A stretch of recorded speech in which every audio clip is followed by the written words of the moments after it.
Atenção! Começa agora uma teleaula de História do Ensino Médio. Você vai assistir a teleaula de número 57. Bons estudos!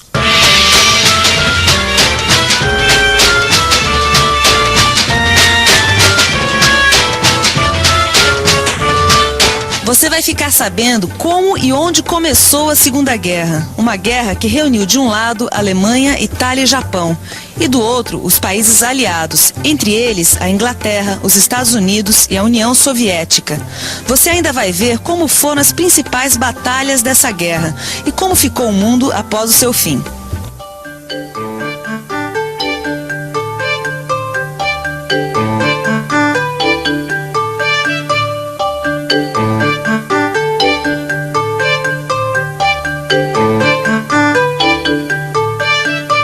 Desde 1936, a Alemanha nazista vinha conquistando territórios na Europa. Mas por que as grandes potências capitalistas não faziam nada para deter o avanço dos alemães? Por que é que elas assistiam passivas às investidas imperialistas da Alemanha nazista? A resposta é simples. As grandes potências capitalistas achavam que uma Alemanha forte poderia bloquear o avanço da Revolução Comunista. E o líder alemão, Adolf Hitler, se aproveitou dessa situação e do clima anticomunista. No dia 1º de setembro de 1939, as tropas alemãs invadem a Polônia. Aí também já era demais. A França e a Inglaterra declaram guerra à Alemanha. E começa aí a Segunda Guerra Mundial. Em pouco tempo, a Polônia é derrotada e parte de seus territórios é anexada pelos nazistas. Daí para frente, a Alemanha avança sobre a Europa. Primeiro foi o norte. Hitler invade a Dinamarca e a Noruega. Depois vem a ofensiva na frente ocidental, quando os alemães violam a neutralidade da Holanda, Bélgica e Luxemburgo. E logo em seguida vem a França, onde Hitler ocupa todo o norte do país e a costa atlântica. Enquanto isso, na França ocupada...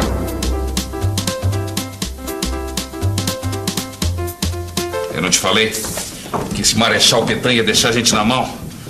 Que vergonha para a França. Mas ele não teve outra escolha. O exército alemão é muito mais forte do que o nosso.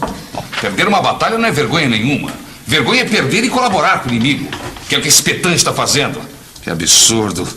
Instalar um governo no sul da França e investir um governo para colaborar com os nazistas. Mas a gente ainda tem o general Charles de Gaulle. Esse sim, um verdadeiro francês. Ele vai comandar a resistência francesa contra o exército alemão. Você vai ver. Mas de Londres, o que adianta? Mas Londres, meu marido, é o calcanhar de Aquiles de Hitler. Ele bem que tentou invadi-la, mas não conseguiu. Entre os meses de julho e setembro de 1940, Londres foi duramente bombardeada pela Alemanha. Apesar das baixas, os ingleses vencem.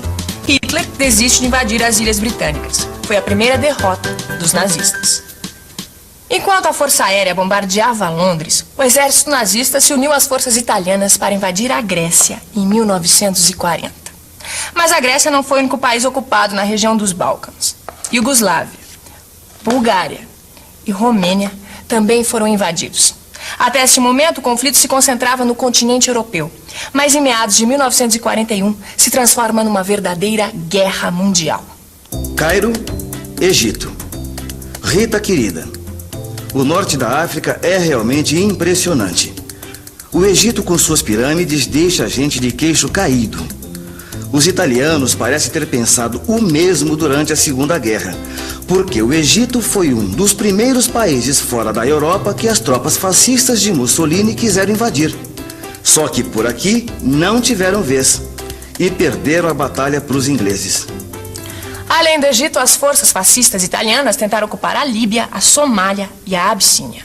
Só não foram totalmente derrotadas porque os alemães enviaram reforços e conseguiram garantir um certo equilíbrio de forças na região. Mas, na verdade, naquele momento, os alemães estavam interessados mesmo no vasto território soviético, rico em petróleo, cereais e outras matérias-primas. Hitler havia feito um acordo de não agressão com Stalin, o líder soviético.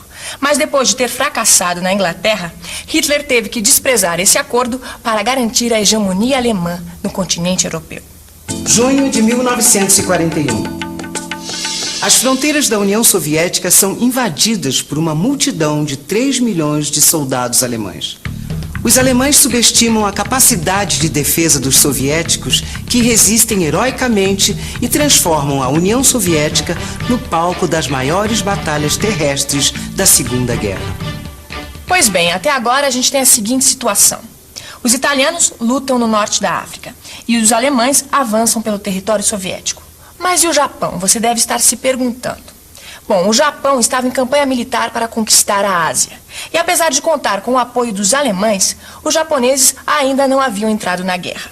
Mas um dia, isso mudou. Julho de 1941. Com o apoio da Alemanha, o Japão ocupa a Indochina, principalmente por causa da grande quantidade de petróleo e borracha, matérias-primas fundamentais para alimentar sua máquina de guerra. Os Estados Unidos, outro país que até então se mantém isolado, protestam e começam a pressionar o Japão para retirar suas tropas da China e da Indochina. Como o governo japonês se recusa a deixar suas conquistas, os Estados Unidos proíbem a venda de matéria-prima para o Japão. Era o que faltava para o Japão entrar na guerra. A aviação japonesa ataca a frota americana ancorada em Pearl Harbor, no Havaí. Depois desse ataque, os americanos não têm outra saída e entram na guerra. Com a entrada dos Estados Unidos no conflito, a gente tem agora nos campos de batalha os principais envolvidos na Segunda Guerra. De um lado, os países do eixo, a Alemanha, a Itália e o Japão, e do outro lado, uma união que ganha o nome de Grande Aliança e que tem como líderes os Estados Unidos, a Inglaterra e a União Soviética.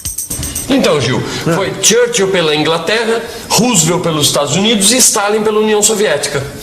Olha, sabe que essa foto até hoje me surpreende, Vicente? É, e você pensar que a Alemanha só chegou onde chegou porque países como a Inglaterra acreditaram que era ela, a Alemanha, que ia barrar o avanço da União Soviética. Pra você ver como o mundo dá voltas. Foram os próprios comunistas que se aliaram aos capitalistas. Mais ou menos um ano depois de ter se concretizado, a Grande Aliança começa a dar resultados. E os aliados começam a vencer uma série de batalhas. No Pacífico, as tropas americanas detêm o avanço japonês. Na África, os ingleses derrotam o poderoso general alemão Rommel em El Alamein. Logo depois, uma expedição anglo-americana desembarca na Argélia e no Marrocos, obtendo o apoio das colônias francesas. Em maio de 43, 250 mil soldados alemães se rendem na Tunísia, encerrando a guerra na África. Já os soviéticos, em fevereiro de 43, depois de uma gigantesca batalha em Stalingrado, impõem uma derrota total aos alemães, que começam a ser expulsos da União Soviética. No Pacífico, os americanos vão cada vez mais ganhando espaço dos japoneses. Mas ainda estava faltando uma ofensiva no sul da Europa, mais precisamente na Itália fascista de Mussolini. O que acaba acontecendo em julho de 43, quando tropas anglo-americanas iniciam a conquista da Sicília. As tropas anglo-americanas que invadiram a Itália em 1943 eram formadas por tropas inglesas de vários países americanos, inclusive o Brasil, que enviou para a guerra a Força Expedicionária Brasileira. A luta na Itália se prolongou por mais 2 anos, até abril de 1945, quando Mussolini foi preso e executado por guerrilheiros italianos que lutavam contra o fascismo. Mas e no resto da Europa, como ia a guerra? 1944. O Exército Vermelho expulsa definitivamente os alemães da União Soviética e avança pela Europa, libertando os países bálticos, a Polônia, a Romênia, a Bulgária e a Iugoslávia. Enquanto os soviéticos avançam, os ingleses e americanos iniciam uma ofensiva na frente ocidental. 6 de junho de 1944. Os aliados iniciam a maior ação militar da Segunda Guerra Mundial. Os exércitos cruzam o Canal da Mancha e invadem as praias da região da Normandia, na França. O evento entrou para a história como o Dia D. Agosto de 1944. Os exércitos aliados e forças da resistência francesa libertam Paris. 30 de abril de 1945. As tropas aliadas alcançam Berlim, que já havia sido tomada pelos soviéticos. Hitler se suicida e a Alemanha se rende. Mas ainda faltava o Japão. Apesar dos americanos terem conseguido impor sua superioridade naval no Pacífico, onde conquistaram várias ilhas e retomaram as Filipinas, os japoneses continuavam resistindo. E para vencer de vez a resistência dos japoneses, os americanos decidem utilizar uma nova arma. a bomba atômica. Ah, então foi essa a primeira vez que usaram a bomba atômica? É, e sobrou para Hiroshima e Nagasaki, né? Você vê que as duas cidades ficaram praticamente destruídas. E vem cá, os americanos conseguiram o que eles queriam? Bom, Gil, depois dessa não tinha mais como, né? Ó, quase um mês depois, no dia 2 de setembro de 1945, o governo japonês abaixou as armas e se entregou. Aí estava oficialmente encerrada a Segunda Guerra Mundial. Com o fim da guerra, muitas coisas mudaram no cenário mundial. A começar pelo mapa político, que passou por uma total reorganização. O Japão e a Itália perderam as suas conquistas, e a Alemanha teve seu território dividido ao meio. O lado oriental foi ocupado pela União Soviética e o ocidental pelos Estados Unidos, Inglaterra e França. Além disso, a capital Berlim, apesar de estar no lado soviético, também foi dividida entre os 4 aliados. E atenção, se liga aí que é hora da revisão. Na teleaula de hoje, você viu que a Segunda Guerra começou depois que os alemães invadiram a Polônia. Uma guerra que reuniu, de um lado, Alemanha, Itália e Japão, e do outro, os países aliados, entre eles a Inglaterra, os Estados Unidos e a União Soviética. E por fim, você viu como ficou o mundo após o término da guerra. Quase 50 milhões de mortos. Vastas regiões da Europa, da África e da Ásia foram arrasadas pelas bombas. Aliás, a Segunda Guerra deixou feridas por todos os lados, principalmente após o julgamento de Nuremberg, que revelou para o mundo todo o que acontecia na Alemanha durante o regime nazista, onde milhões de judeus, ciganos, comunistas e oposicionistas em geral foram cruelmente assassinados nos campos de concentração. Como ficou o mundo depois da Segunda Guerra? Quem deu as cartas dali para frente?